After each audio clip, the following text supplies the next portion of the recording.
మహారాష్ట్రలో ఒక రెండు గోడల మధ్య బాలుడు చిక్కుకుపోయాడు.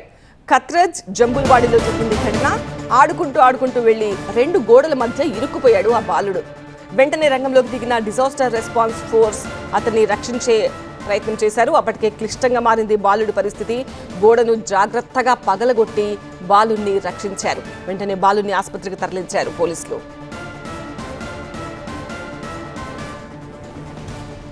చూడొచ్చు, రెండు గోడల మధ్య బాలుడు మొత్తం ఇరుక్కుపోయాడు. ముందుకు వెనక్కు కదలలేని పరిస్థితి, పైకి రాలేని పరిస్థితి. చాలాసేపటి నుంచి అక్కడే ఉండిపోయాడు, ఏడుస్తున్నాడు.